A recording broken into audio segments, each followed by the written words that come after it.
বসে পড়ুন। সম্ভবত এই এলাকায় 22 সালে একটা প্রোগ্রামে আমাকে উঠতে দেয়া হয়নি। এইখানে কোথায় জানো? মাশাআল্লাহ মাশাআল্লাহ। ওই আল্লাহর বান্দারা এলাকায় আছে, হাওয়া হয়ে গেছে না? মাশাআল্লাহ। বসেন, কথা না বলি। এখন রাত প্রায় 11টা বেজে গেছে। 12টার মধ্যে আলোচনা ক্লোজ করা উচিত, কি বলেন? যেহেতু 11টায় উঠলাম, দেখি 1টা পর্যন্ত দেয়া যায় নাকি। থাকতে পারবেন না পলাবেন? থাকবেন কারা দেখি তো? লিল্লাহি তাকবীর। আল্লাহ কবুল করুক। যারা দাঁড়িয়ে আছেন সবাইকে বলছি বসে যাওয়ার জন্য। ফাসুবহানাল্লাযী লা ইহসা ইমতিনানুহু বিল লিসানি ওয়ালা বিল কলাম। নাশহাদু আল্লা ইলাহা ইল্লাল্লাহু ওয়াহদাহু লা শারীকা লাহ ওয়া নাশহাদু আন্না সাইয়্যিদানা ওয়া সানাদানা ওয়া হাবিবানা ওয়া মাওলানা মুহাম্মাদান আবদুহু ওয়া রাসূলুহু الذي أرسل رسوله بالحق بشيرا ونذيرا وداعيا إلى الله بإذنه وسراجا وقمرا منيرا فقد قال الله تعالى في كلامه المجيد وفي فرقانه الحميد أعوذ بالله من الشيطان الرجيم بسم الله الرحمن الرحيم أغنى لك فأولى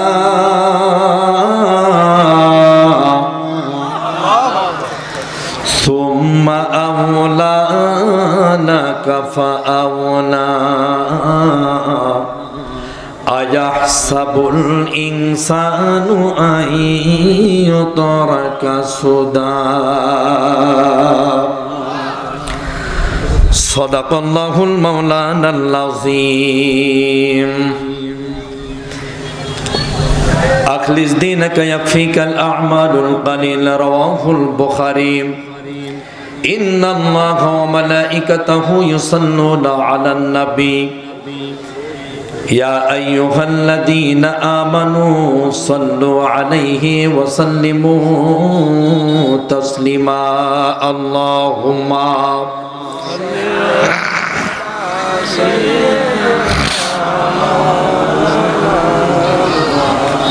وعلى علي سيدنا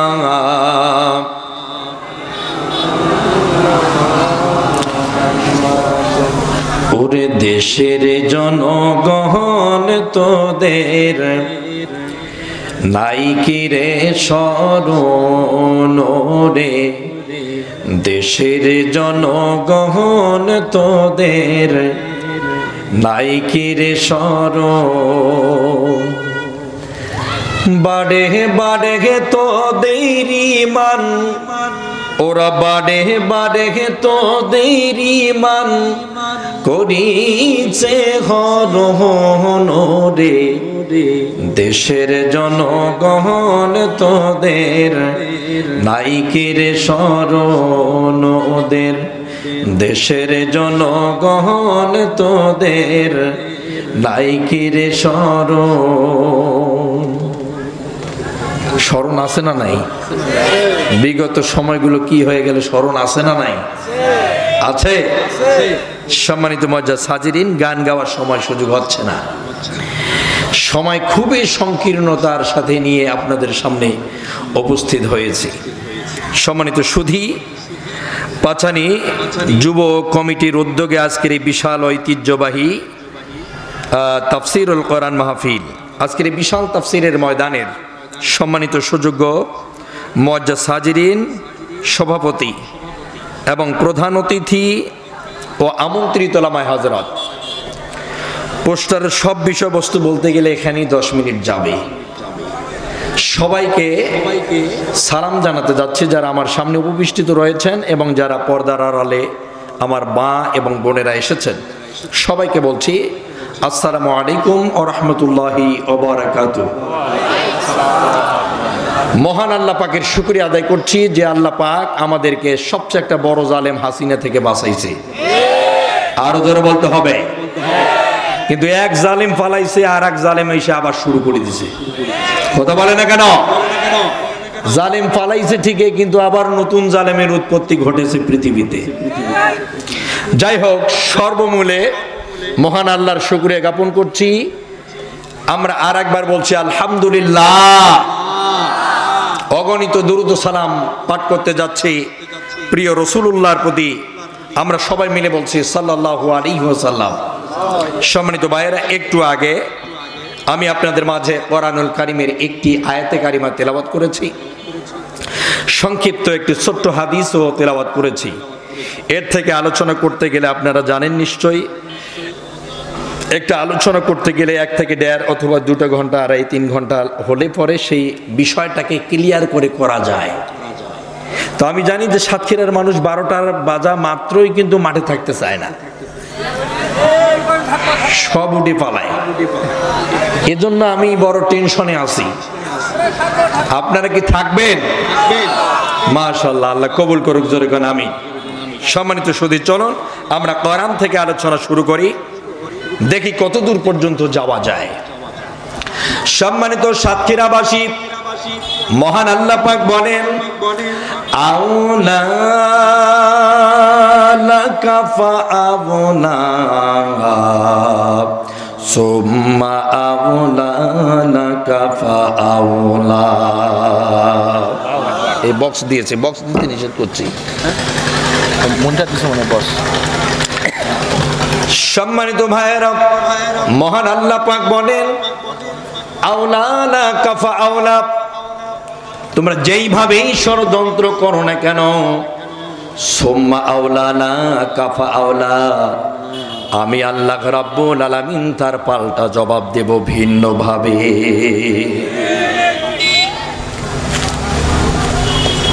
এক মিনিট আপনাদের মাঝখান থেকে নিচ্ছি। বারবার বলি, প্রতিটি প্রোগ্রামে আমার কোনো স্টেজে বক্স দেবেন না, আমার ডিস্টার্ব হয়, শুধু মাইকটা দিয়ে দেন। সম্মানিত ভাইয়েরা, মহান আল্লাহ বলেন আউলা লাকা ফাআউলা, তোমরা যেইভাবেই ষড়যন্ত্র করো না কেন, সুম্মা আউলা লাকা ফাআউলা, আমি আল্লাহ রাব্বুল আলামিন তার পাল্টা জবাবটা দেই ভিন্নভাবে। আপনারা নিশ্চয় দেখেছেন 16টি বছর বঙ্গবন্ধুর বেটি যে ষড়যন্ত্রগুলো করেছে, এক নিমেষে আল্লাহ পাক সবগুলোকে নাস্তানাবুদ করে দিয়েছে। আরো ধরে আপনারা একেবারে কোরআনের আয়াতটার সঙ্গে মিল করে বুঝতে পারবেন। আমি অনুরোধের সাথে বলতেছি, একটু ঠিক করে দিতে পারেন। আমি সন্ধ্যায় বলে দিছি যে এটা যেন ঠিক থাকে, গলা টানে তো। সম্মানিত ভাইয়েরা, মহান আল্লাহ পাক বলেছেন যেইভাবেই মানুষ তোমরা ষড়যন্ত্র করো না কেন, আমি তার পাল্টা জবাবটা দেব ভিন্নভাবে। তার মানে দুনিয়ার মানুষকে মহান আল্লাহ রাব্বুল আলামিন চ্যালেঞ্জ করে বলেছেন, যতটা ষড়যন্ত্র করো না কেন, আমি আল্লাহর পাল্টা জবাব ভিন্নভাবে আসবে।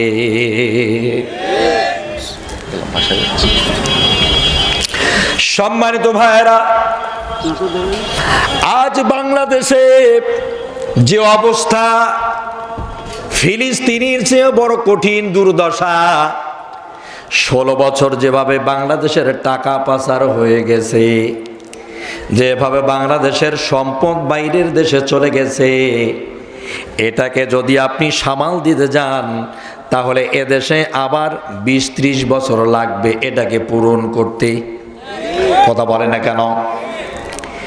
এজন্য বাংলাদেশের সোনার ছেলেরা 2024-এর লড়াই করলো। এই যুদ্ধের ময়দানে যুবকরা বিজয়ী হয়েছে, ঠিক কিনা?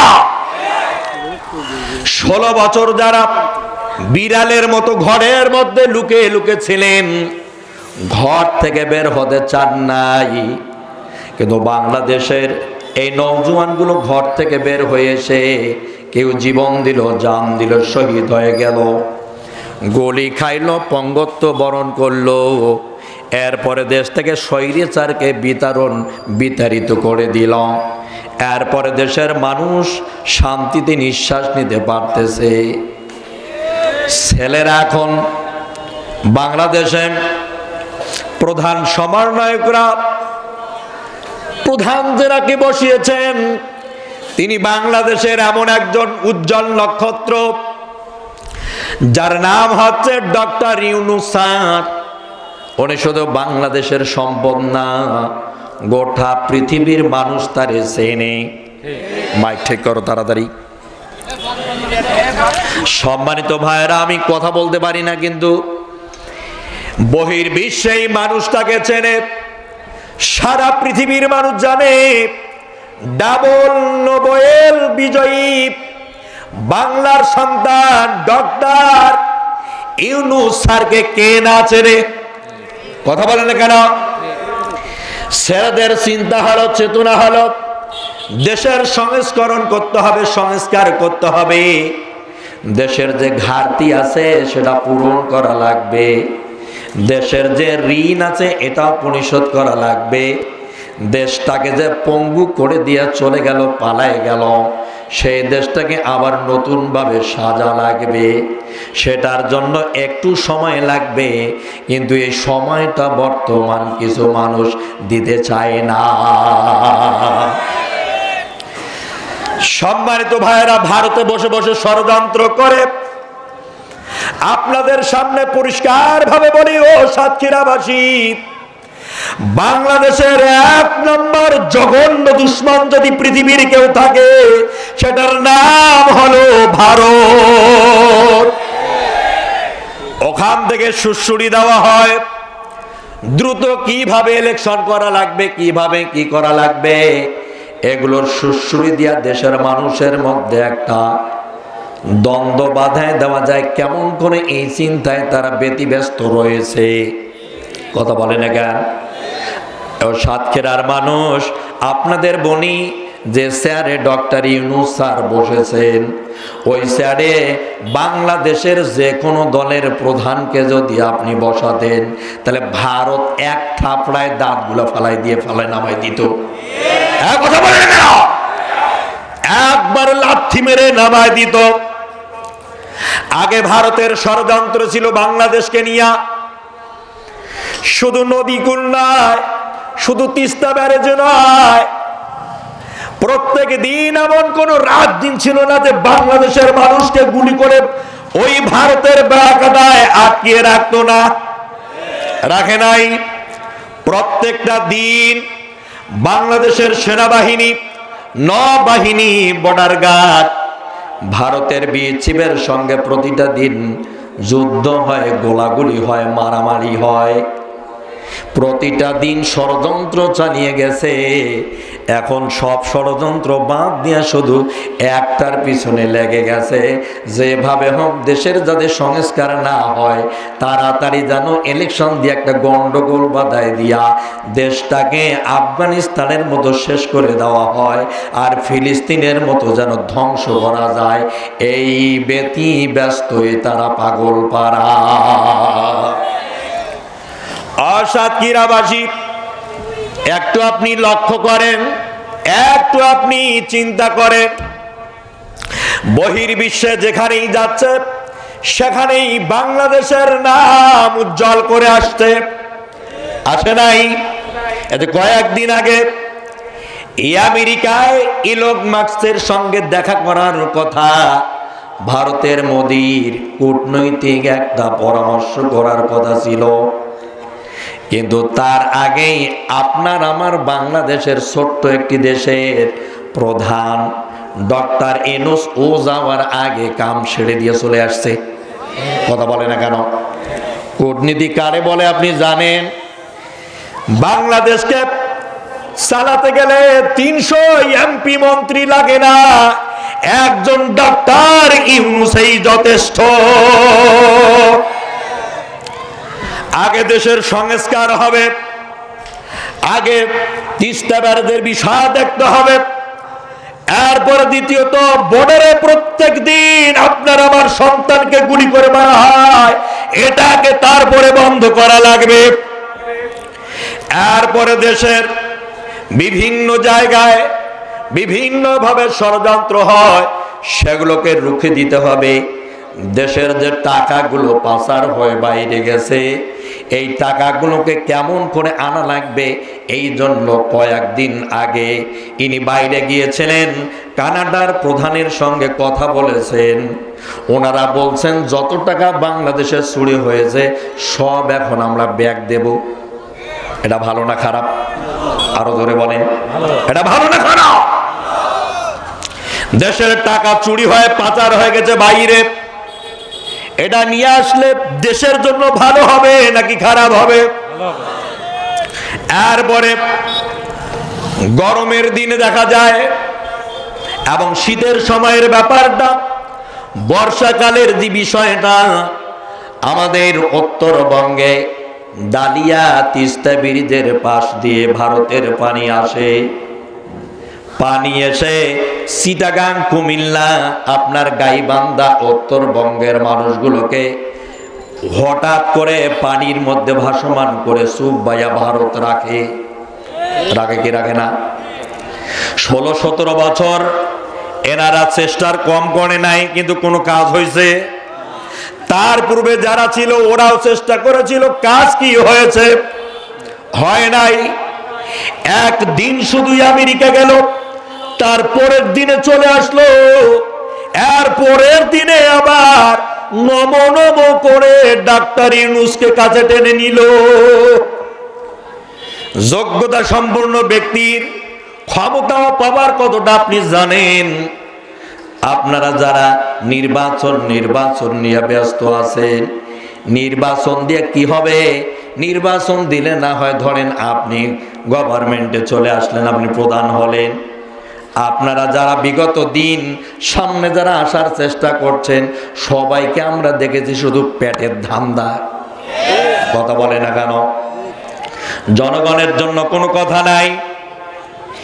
1,80,000-এর মতো রোহিঙ্গা, এখন বর্তমান রোহিঙ্গাদেরকে ফেরত নেওয়ার জন্য ওই সেই মায়ানমারের লোকেরা যারা দূর দূর করে তাড়িয়ে দিল, আর নোবেল পাওয়ার আশায় শেখ হাসিনা বাংলাদেশে তাদেরকে জায়গা করে দিল, এখন তাদেরকে ফেরত পাঠিয়ে দিবেন ইনি।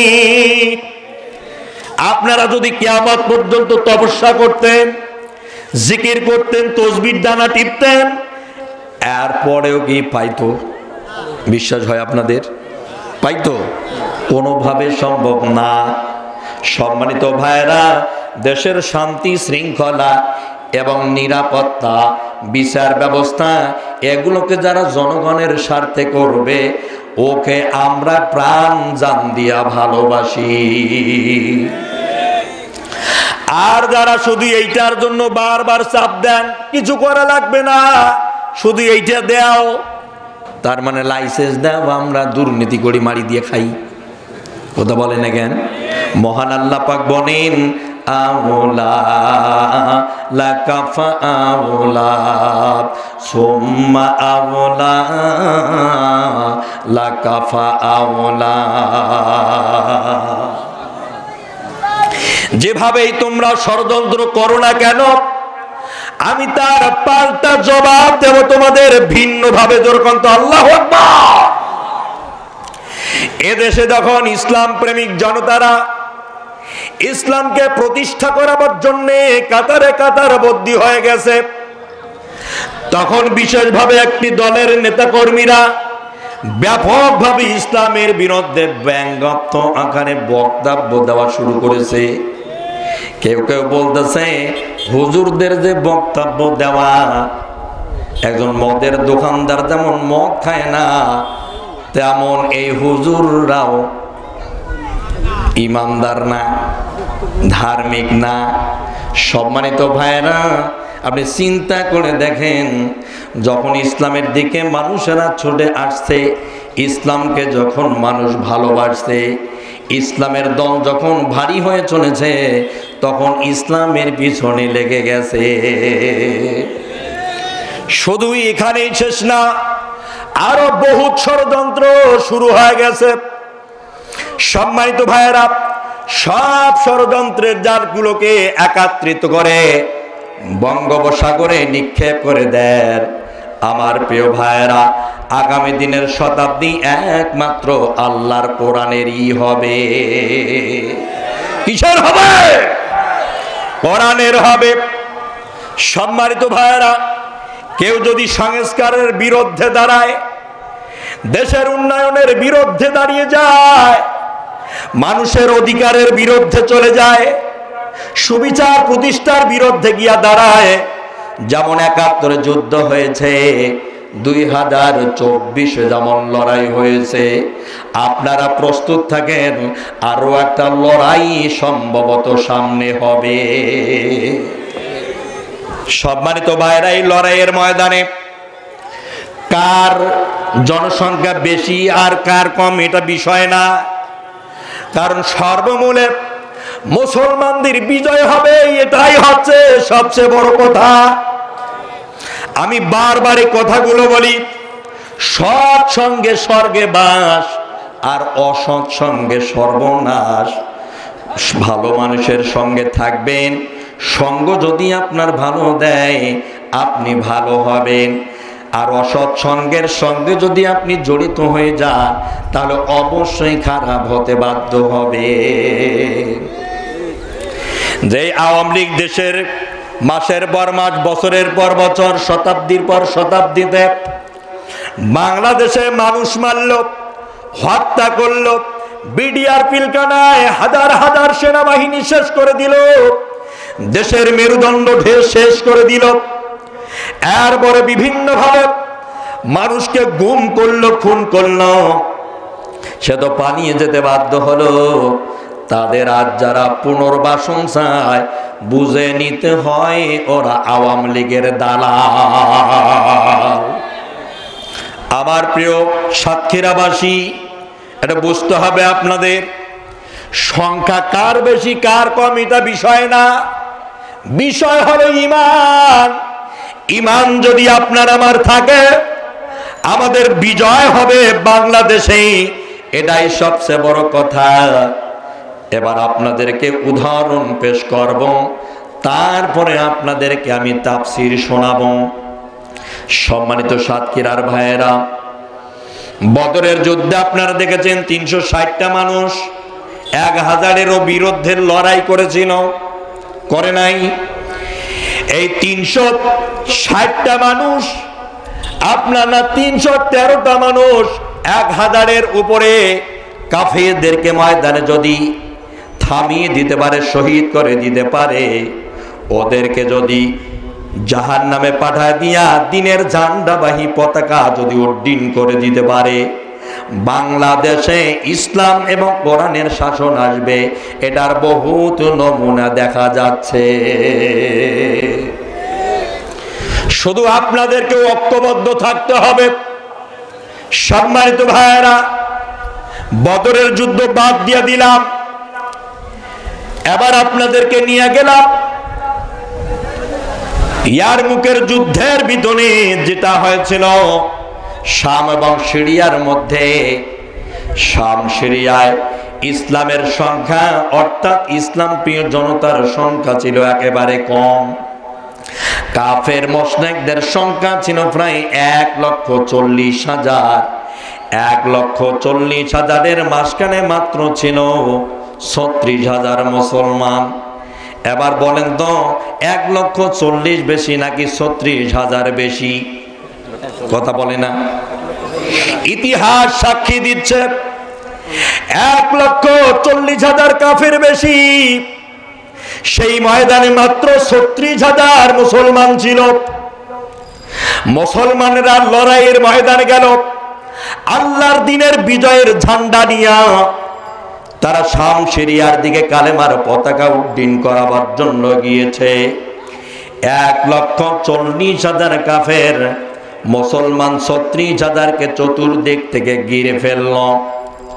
কাফেরদের অস্ত্র ছিল, শস্ত্র ছিল ঘোড়া, বল্লম, এরপরে আপনার ধনুক, শিলা, ঢাল সবই ছিল। মুসলমানেরা নিরস্ত্র ছিল, কোনো অস্ত্র ছিল না। অসাতক্ষীরাবাসী তারা শুধু খালি হাত আর একটা জিনিস নিয়ে গিয়েছিল, সেই জিনিসটার নাম হলো তাওয়াক্কালতু আলাল্লাহ। একমাত্র একটা জিনিস নিয়ে গিয়েছিলেন, সেটা হলো আল্লাহর প্রতি অবিচল বিশ্বাস। আল্লাহু আকবার। এই বিশ্বাসটা রাখেন, ভয়ের কোনো কারণ নাই। কারো চোখ রাঙানিতে আমরা খাই না, কারো বাবার দেশে আমরা বাস করি না, আমাদের নিজের মাতৃভূমিতে বাস করি। এখানেই আমাদের জন্ম হয়েছে, এখানেই বাঁচতে হবে, এখানেই মরতে হবে, এই মাটিতেই আমাদের কবর হবে। আমরা কাউকে পরোয়া করি না। সম্মানিত সাতক্ষীরাবাসী, ইয়ারমুকের যুদ্ধের ইতিহাসটা আগে বুঝতে হবে, এরপরে আলোচনায় যাইতে হবে। যুদ্ধের ময়দানে 1,40,000 কাফের মুসলমান মাত্র 36,000কে তারা আক্রমণ করে দিল। 36,000 মুসলমানেরা মনে করলো আজকে 1,40,000 বোধহয় আমাদের মাটির সাথে মিশিয়ে দিবে, কিন্তু না, তাদের অন্তঃকরণে ছিল আল্লাহর প্রতি অবিচল বিশ্বাস এবং আস্থা ছিল মহান রবের ওপরে, যার কারণে ওই লড়াইয়ের ময়দানে মুসলমানেরা সকালবেলার দিকে ব্যাপক তাকবীরের ধ্বনি তুলেছিল, যার কারণে এই তাকবীরের প্রকট আওয়াজগুলো বিভিন্ন ময়দানে ছড়িয়ে গেছে। রাতের বেলা ওই ময়দানে মুসলমানেরা রাত উদযাপন করেছিল। ইতিহাস আপনাদের জানতে হবে, ইতিহাস কখনো কারো সঙ্গে বেঈমানি করে না। ওই ময়দানে রাতের বেলা মুসলমানেরা ঘুমাচ্ছিল, রাতের বেলা যারা তাঁবুর ভিতরে ঘুমাচ্ছে আর যারা ডিউটিরত ছিল, ডিউটিরতরা চিন্তা করলো খামোকা বেকার দাঁড়াইয়া দাঁড়াইয়া ঘুরে ফেরে হাইটা সময় নষ্ট করে লাভটা কি? এর সে যদি এ জায়গায় আমরা নামাজে রত হয়ে যাই, রুকু সেজদায় মহান রবের কাছে মাথাটা নামাতে পারি, মহান আল্লাহ আগামীকাল সকালবেলা বিজয়টা আমাদের দিবে। সম্মানিত সাতক্ষীরাবাসী, রাতের বেলায় এই পরিস্থিতি হলো।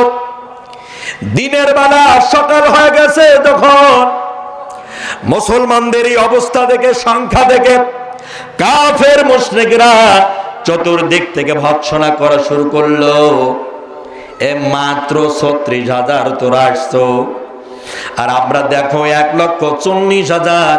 আমাদের দল বড়, আমাদের অস্ত্র বড়, আমাদের শস্ত্র বড়, আমাদের দলের নেতা কর্মীরা গ্রামে গ্রামে ঘরে ঘরে আছে, আমাদের সব কিছু আছে, আমাদের জনবল আছে। যদি তোমরা সরে না যাও, ব্যাপকভাবে তোমাদের ওপরে আমরা আক্রমণ চালাবো, তখন তোমরা আক্রান্ত হয়ে যাবে। অতএব যুদ্ধ করার আগে হে মুসলমানরা, তোরা ময়দান থেকে পলায়ন করে সরে যাও।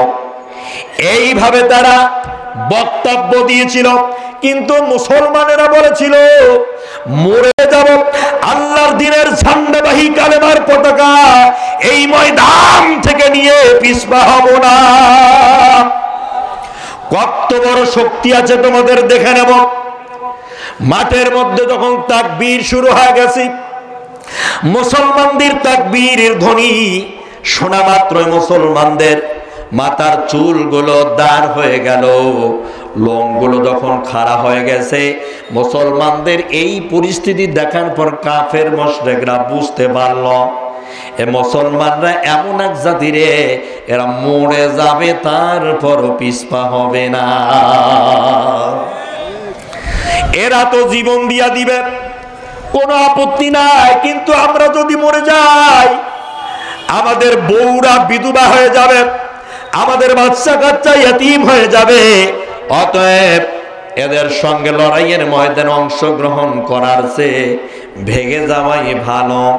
মুসলমানদের এই অবস্থা দেখার পর ওই দিন মাঠ থেকে কাফেররা 1,40,000কে যখন মুসলমানেরা ধাওয়া দিয়েছে, মাত্র 36,000 যখন বাঘের মতো এগিয়ে গেছে, ওরা বিড়ালের মতো গর্তে লুকিয়েছে।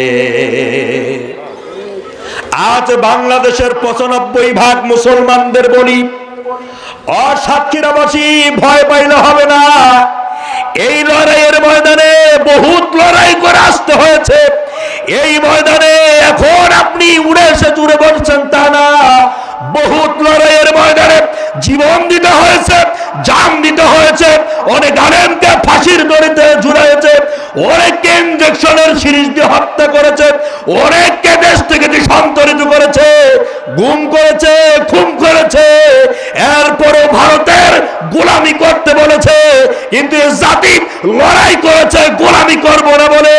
আজ যারা ভারতের পক্ষে কথা বলে ওদের গোলামি করার জন্য এখন যারা লড়ে আছে, ওদের বুকে লাথি মেরে ইসলামের রাস্তায় ছুটে আসতে হবে। রাজি আছো?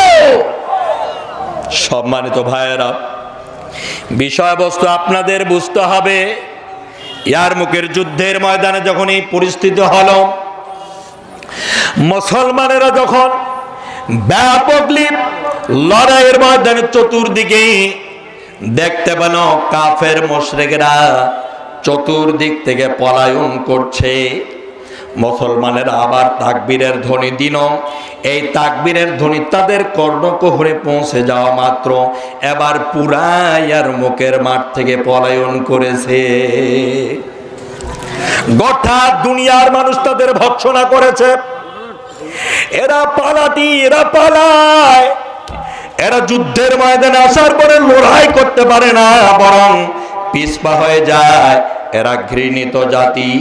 আমার প্রিয় ভাইরা, যারা 16 বছর আমাদের এই বাংলাদেশের জনসাধারণের সঙ্গে লড়াই করেছে, গুলি করে মেরেছে, তারপরেও যাদের পালাতে বাধ্য হয়েছে, এখনো যারা বাংলাদেশে ভিডিও বানায়া ফেসবুকে, টুইটারে, এরপরে অপ্রামাণিক ইউসুফ ব্লাজার এর মধ্যে যারা প্রকাশ করতেছেন, উনি আবার আসবে, আবার আসবে, আপনাদের বনি আসার কোনো চান্স নাই।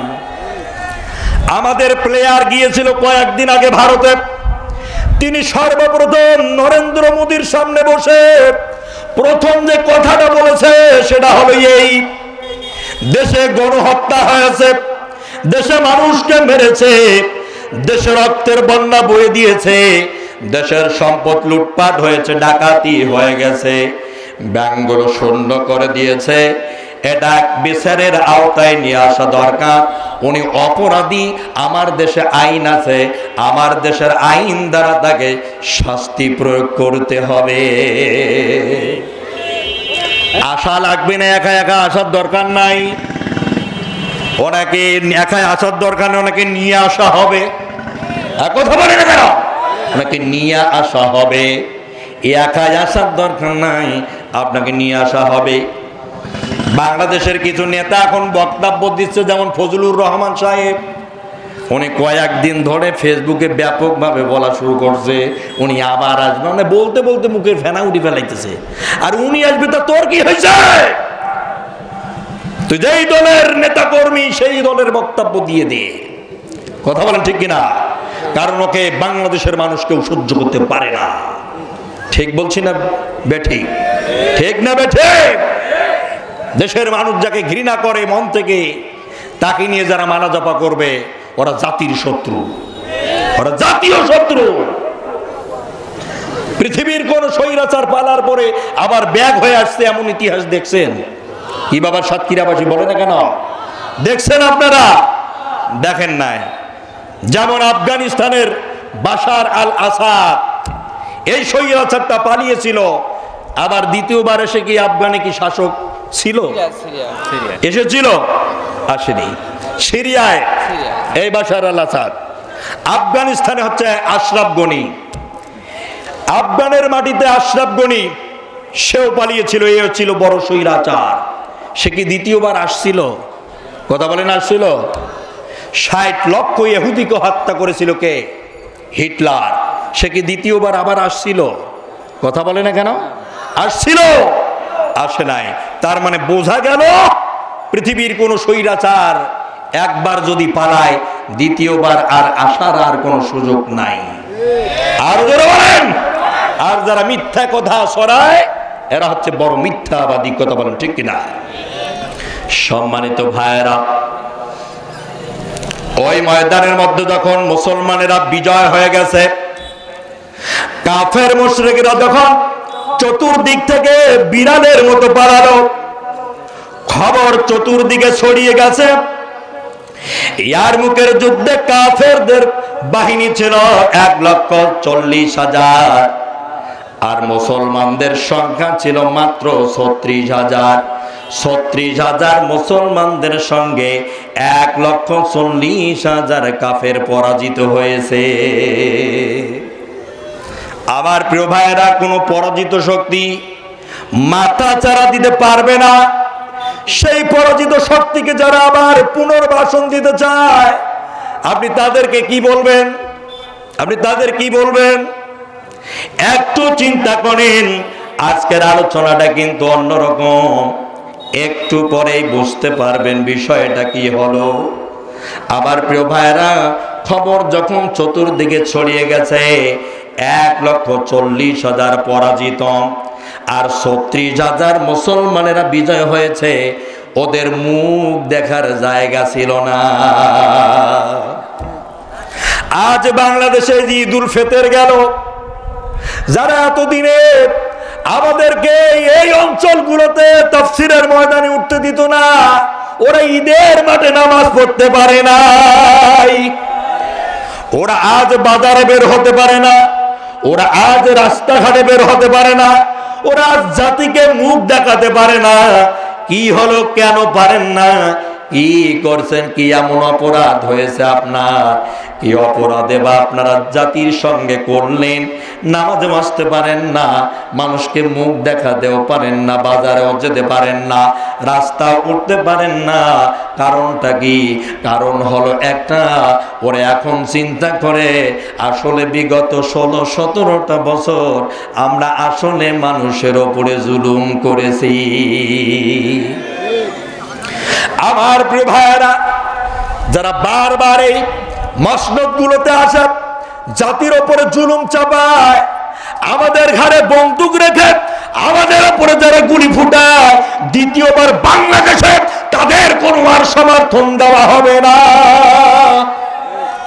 আমার প্রিয় সাতক্ষীরাবাসী, এই খবর চতুর্দিকে ছড়িয়ে দেওয়ার পর ওই জায়গার প্রধান যিনি ছিলেন, শামশেরিয়ার যিনি নেতৃত্ব দিয়েছিলেন, তার নাম হলো কায়সার।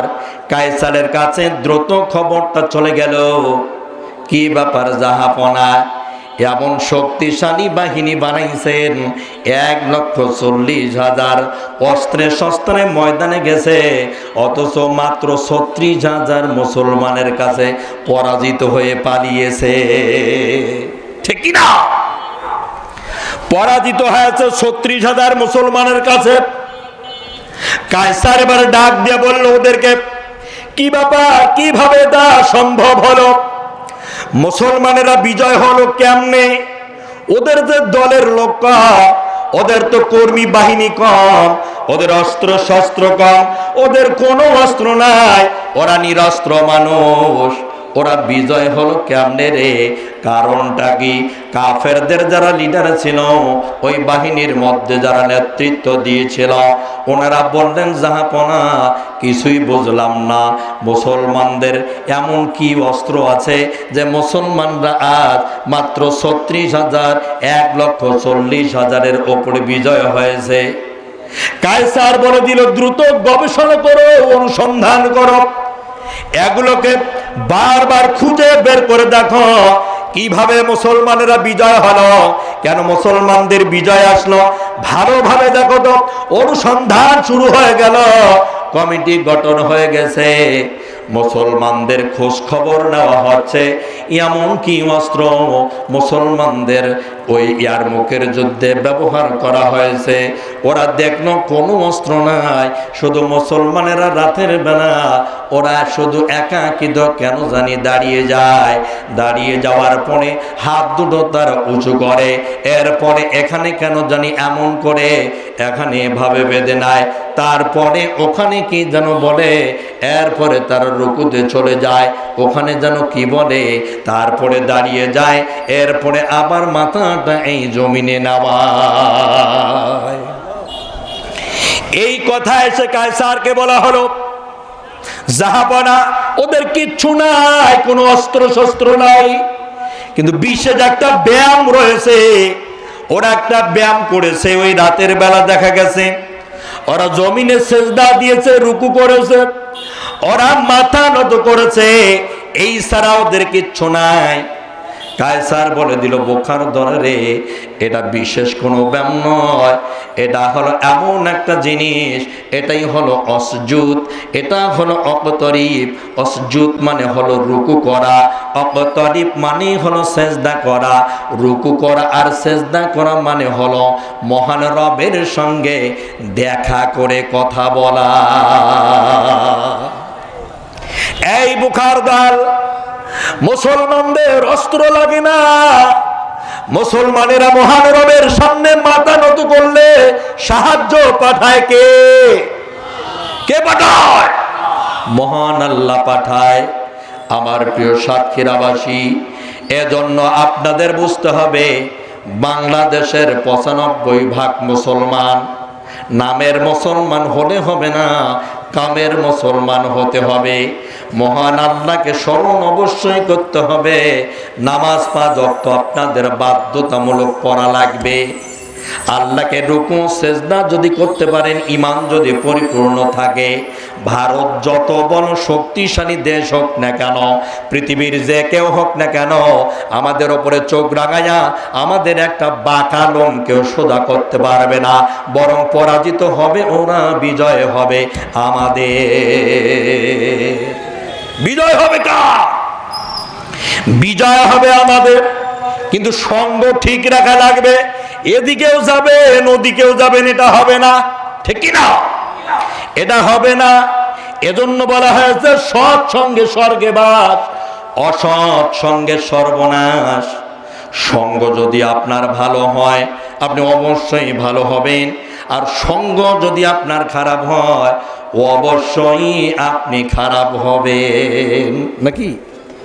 আমার প্রিয় ভাইয়েরা, এই সঙ্গের কারণে বহুত মানুষ নষ্ট হয়ে যায়। বৃহত্তম রাজনৈতিক দল, বড় একটি দলের নেতাকর্মীরা আজ ইসলামের বিপক্ষে লেকচার না দিলে ওদের ঘুম হয় না, কথা বলে না, ঠিক কি না? এই দলটির প্রধানকে বলবো, যিনি বাইরে আছেন, আপনার কাছে অনুরোধের সাথে আমাদের বলা, পাগলের গোষ্ঠীকে থামান, নাহলে যে কয়টা কর্মী আছে ও কয়টাও নষ্ট হয়ে যাবে। কথা বলে না কেন?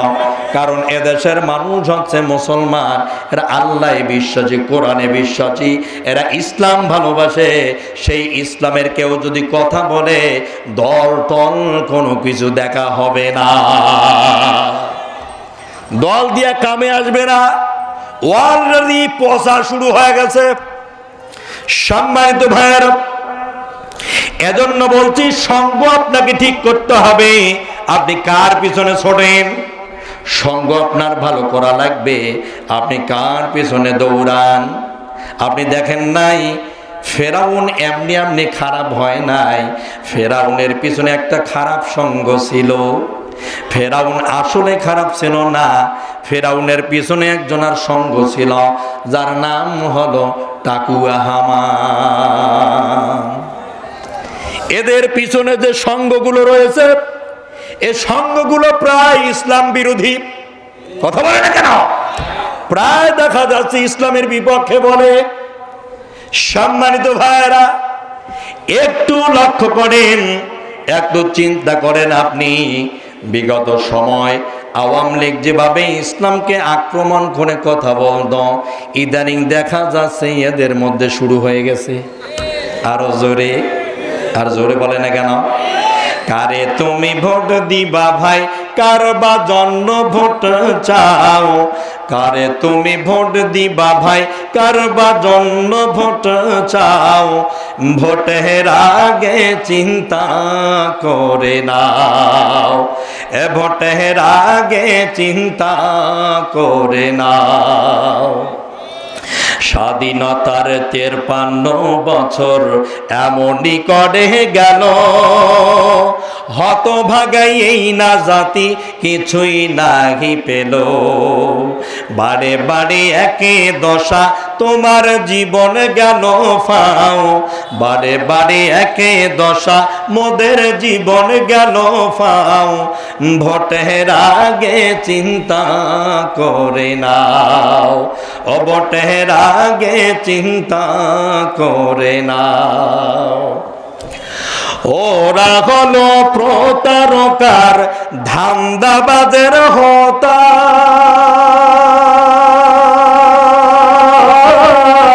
খুন করিয়া হাত রাঙাইয়া সাজিয়া যায় নেতা। ঠিক না? ওরা হলো প্রতারকার ধান্দাবাজের হোতা, খুন করিয়া হাত রাঙিয়া সাজিয়া যায় নেতা।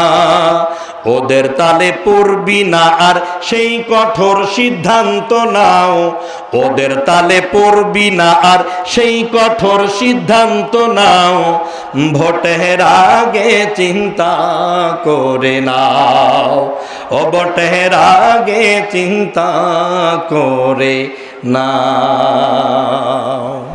ঠিক কিনা? চিন্তা করেন আপনি কাকে সমর্থন করেন, কার পিছনে আপনি ঘোরেন, কাকে আপনি নির্বাচিত করতে চান। একটু ভাবেন, দেখেন, তারপরে পথ পরিচালিত হন। কথা বলে না কেন? আপনারা আছেন না গেছেন? জীবিত আছেন? আছেন? আমি বারবার বললাম ভাইয়েরা 10টায় আমাকে দিয়েন, কারণ রাত যখনই 12টা তখনই আর সাতক্ষীরার মানুষকে আটকা বড় মুশকিল, খুব টাফ ব্যাপার হয়ে যায়।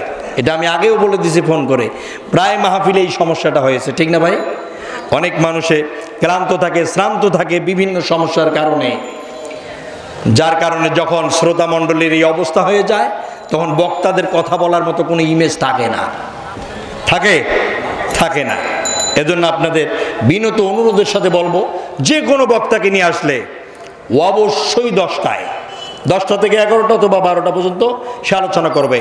1 ঘন্টা সে প্রেক্ষাপট বলবে, 1 ঘন্টা ইতিহাস বলবে, 1 ঘন্টা কোরআন হাদিস থেকে জাতিকে সে বোঝাবে, তবেই তো হবে আলোচনা। কথা বলেন ঠিক কিনা?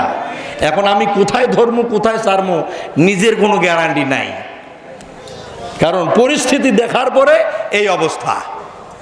কিভাবে কর্ম আলোচনা? ঠিক না? কি বলেন আপনারা? ভুল বলছি না ঠিক? রাইট। সম্মানিত ভাইয়েরা, এই মানুষগুলো বিভিন্ন জায়গা থেকে আসে।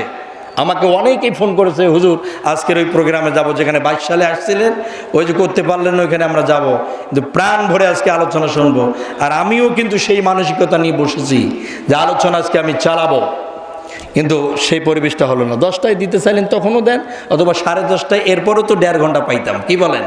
তো 11টা দিয়ে দিলেন। বলেন তখন করিটা কি, আমি করব কি? এটা কি আমার দোষ? বলেন তো, এটা কি আমার দোষ? এটা কিন্তু আপনাদের এই ম্যানেজমেন্ট এবং টাইম কিভাবে সেটিং করেছেন, এটা কিন্তু আপনাদের এই সমস্যা। সম্মানিত ভাইয়েরা, আমি আপনাদেরকে উদাত্ত আহ্বান জানাবো, আগামী দিন ইসলামের জন্য একটা কঠিন ও ব্যাপকলি ঝুঁকিপূর্ণ দিন আসতে যাচ্ছে। আপনারা কি মনে করেন? আওয়ামী লীগের সময় যেটা ছিল তার সে দ্বিতীয় শক্তি, অর্থাৎ দ্বিগুণ পরিমাণ আঘাত ইসলাম প্রেমিক জনতার উপরে আসবে। আমার কথাটা লিখে রাখেন, দেখবেন। কারণ পুরো দেশে ঘুরি, দেশের এই অবস্থা দেখে আমরা বলতে পারি যে বিড়ালটা গাছে ওঠে, ওর লেজটা দেখলে বোঝা যায় যে ও গাছে ওঠে, আর যে ওঠে না তারটা দেখলে বোঝা যায় ও ওঠে না। ঠিক না? সম্মানিত ভাইয়েরা, এজন্য আমি আপনাদেরকে বলবো, এই যে পরিস্থিতি, উচিত ছিল 1.5 ঘন্টা আলোচনা দিয়ে এই যে ইতিহাসটা বললাম, এখন আমি তাফসির করা লাগবে। কিন্তু এইভাবে যদি এই অবস্থা হয় তাহলে আমি কি করব? বলার মানসিকতা থাকে? থাকে না। আর একটা জিনিস, সেটা হচ্ছে ব্যাপকলি জার্নি করে আসা লাগে। আপনাদের এলাকার মুফাসসিররা আমার এলাকায় গেলে ওই জাস্ট 10টা, যেমন আপনাদের আজিজুল ইসলাম ভাই, এরপরে মোস্তফা মাহবুবুল ভাই, এ মনোয়ার ভাই, এরকম অনেকে আছে আমাদের এলাকায় 10টার মধ্যে উঠবে, বাস 11টা, সাড়ে 11টা, 12টা পর্যন্ত শেষ। এটা হচ্ছে একটা সিস্টেম, ঠিক না?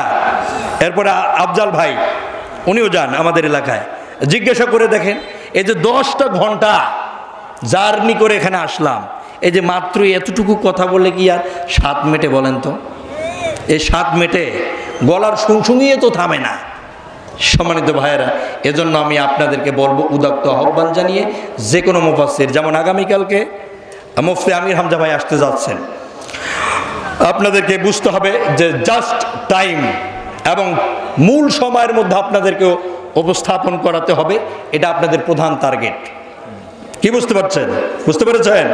যদি টাইম পেয়ে যায়, তখন সে বক্তা বুঝতে পারে যে আমি কি কি বিষয়ের উপর আলোচনা করব, সে মাথার মধ্যে চিন্তা চেতনা করে আসে, বসার পরে সে আলোচনাটা করে ফেলাবে। আর যখন সে টাইমটা পাবে না, তখন কিন্তু সব এলোমেলো হয়ে যাবে। সে কি বলবে না বলবে ও বক্তা নিজেও বুঝবে না। শ্রোতাটা তো দূরের কথা, শ্রোতা বুঝা তো দূরের কথা, বক্তা নিজেই বুঝবে না যে এটা কি বলতে যাচ্ছে। সম্মানিত শুধু আপনারা কি রাগ করলেন?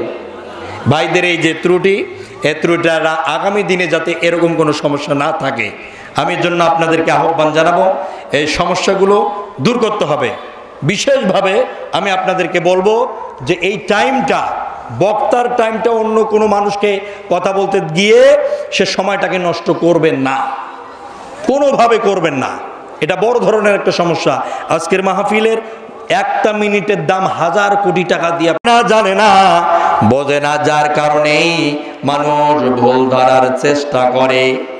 আমার প্রিয় ভাইরা, আল্লাহ পাক বললেন, ইন্না সলাতি ওয়া নুসুকি ওয়া মাহইয়ায়া ওয়া মামাতি লিল্লাহি রাব্বিল আলামিন। আল্লাহ পাক বলেন, বলো হে বান্দা, আমার নামাজ, আমার কুরবানি, আমার জীবন, আমার মরণ, আমার কথা বলা, আমার দেখা, আমার সমর্থন দেওয়া, সর্ব অবস্থায় একজনকে খুশি করাবার জন্য হতে হবে। তিনি হলেন লিল্লাহি রাব্বিল আলামিন। আপনার দুজন সন্তান আছে মনে করেন, একজন সন্তান ভালো একজন অফিসার হয়েছে, এজন্য এলাকার মানুষ বলে বল্টুর ছেলেটা একটা বড় ধরনের অফিসার হয়েছে, অত্যন্ত ভালো লোক, এ ছেলেটা বড় একটা অফিসার হয়েছে, প্রশংসা করলো। আপনার আর এক ছেলে ডাকাতি করেছে, ডাকাতি করে ধরা পড়লো। সেই ছেলেটা ধরা পড়ার পরে লোকজন পরিচয়পত্রটা যখন বলতে যায়, তখন বলে এই ছেলেটা বল্টুর ছেলে ডাকাত। যখন আপনাকে এসে বলা হয় আপনার ছেলে অফিসার, তখন আপনার কলিজাটা বড় হয়ে যায়। আর যখন বলা হয় আপনার ছেলেটা একটা ডাকাত, তখন বলেন না, এই ছেলেটা আমার না, আমি তেজপুত্র করে দেব, ও আর মুখ দেখতে চাই না, ও আমার ছেলে হতে পারে না। এমনটা যেমন আপনারা করেন, আমার প্রিয় ভাইরা, ইসলামের জন্য যারা কাজ করেন, মহান আল্লাহ পাক তাকে প্রিয় ভাবেন। আর যারা কাজ করেন না, আল্লাহ পাক তার হিসাব রাখেন না। সম্মানিত সাতক্ষীরাবাসী, বহুত উদাহরণ পেশ করতে চেয়েছিলাম। বলেন তো, আপনাদের বলছি, কৃষিতে যখন, অর্থাৎ জমিনে যখন ধান লাগান, তখন এই ধান বাড়িতে যখন আগাছা হয়, যখন ঘাস উঠে যায়, তখন কে খুশি হয়ে যায়? কথা বলে না, কে খুশি হয়? কামলারা খুশি হয়ে যায়, যারা কাজ করে খায় তারা খুশি হয়ে যায়।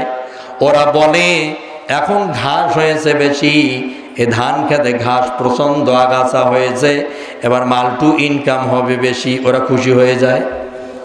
এবার বলেন তো, ধান খেতে যদি এই আগাছা বা ঘাস কম হয়ে যায়, তাহলে এবার খুশি হয় কে? আরো জোরে। কে খুশি হয়? জমির মালিক খুশি হয়ে যায়। এবার ধান বাড়িতে আগাছা হয়েছে কম, এবার ঘাস হয়েছে কম, খুশি হয়ে যায় সে।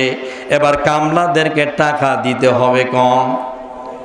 এই জমিনে যত বেশি আগাছা থাকবে তত বেশি আপনার মতো কামলা আর আমার মতো কামলাকে আল্লাহ নিয়োগ রাখছেন। কাজ করো, বেতন পাবা, মানে সওয়াব হবে বেশি। যত আগাছা বেড়ে যাবে তত আপনার কাজ বেড়ে যাবে, যত আগাছা কম হবে তত কাজ আপনার কমে যাবে, ঠিক কিনা? আমার প্রিয় ভাইরা, এই জমিনে আগাছা বেড়ে গেছে। আপনি তো আল্লাহর গোলাম, আল্লাহর চাকর। আপনি ঘরে বসে থাকলে হবে না, আপনার বহুত কাজ আছে।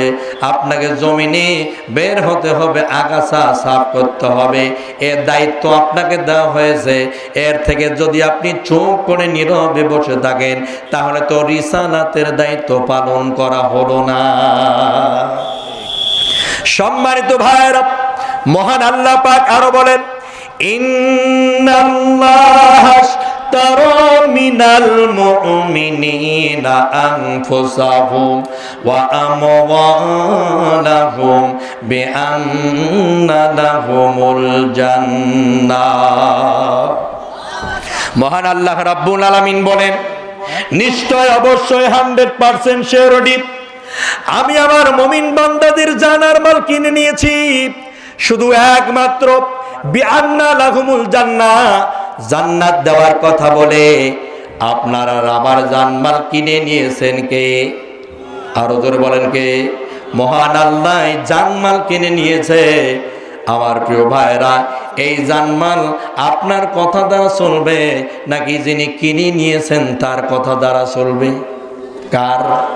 এখানে যদি 10টা মানুষও থাকে, যেহেতু দেরিতে আমাকে তুলে দিয়েছে এটার জন্য আমি না, আমি প্রয়োজনে চোখ বন্ধ করে ওয়াজ করে দেবো যদি আপনারা নাও থাকেন, কারণ এটা আমার দায়িত্ব।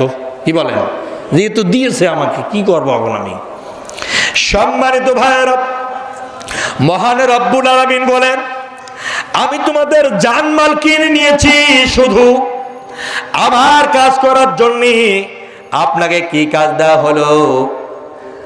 আল্লাহ রাব্বুল আলামিন তাও সূরা সফের মধ্যে জানিয়ে দিল, ইয়া আইয়ুহাল্লাযীনা আমানু হাল আদুল্লুকুম আলা তিজারাতিন তুনজিকুম মিন আযাবিন আলীম তুমিনুনা বিল্লাহি ওয়া রাসূলিহি ওয়া তুজাহিদুনা ফি সাবিলিল্লাহ বিআমওয়ালিকুম ওয়া আনফুসিকুম যালিকুম খায়রুল লাকুম ইন কুনতুম তা'লামুন। মহান আল্লাহ পাক বলেন, হে ঈমানদারগণ, আমি কি তোমাদের জন্য একটা ব্যবসার কথা বলবো না, যে ব্যবসাটা তোমাদেরকে দুনিয়ায় লাভ এনে দেবে? শুধু লাভে না, আখেরাতেও তোমাদেরকে বাঁচাবে। শুধু বাঁচাই ক্ষান্ত হবে না, আরো একটা কাজ করবে, ইয়াগফির লাকুম যুনুবাকুম ওয়া ইউদখিলকুম জান্নাহ। তোমাদেরকে ধরা হবে আর ধরে ধরে ডাইরেক্ট জান্নাতে ঢুকিয়ে দেওয়া হবে। সম্মানিত ভাইরা, আল্লাহর কোরআন 6666টি আয়াতের ভিতরে প্রায় 3500-এর মতো জিহাদ সম্পর্কে বলা হলো। মহান আল্লাহ পাক ঈমানদারদেরকে বারবার বলা হলো, আমার জমিনে আমার দ্বীন প্রতিষ্ঠার জন্য তোমরা সর্বাত্মক চেষ্টা করো, প্রচেষ্টা করো। এই চেষ্টা আর প্রচেষ্টা করতে গিয়া যদি কোনো বড় ধরনের বাধা আসে তাহলে সেটার মোকাবেলা করো। যদি এই দাওয়াতি কাজে গিয়ে তোমার সামনে কেউ দেয়াল তৈরি করে দেয়, বাধার সৃষ্টি হয়ে যায়, ওই দেয়ালটাকে ভেঙ্গে চুরে মাটির সাথে মিশায়া দিয়া আল্লাহর জমিনে আল্লাহর দিন উদ্দিন করার নাম হলো জিহাদ। সম্মানিত ভাইরা, কি করবো এখন আমি? ভাই বলেন তো, এটা এটা এটাই যে আপনাদের ম্যানেজমেন্টের টাইম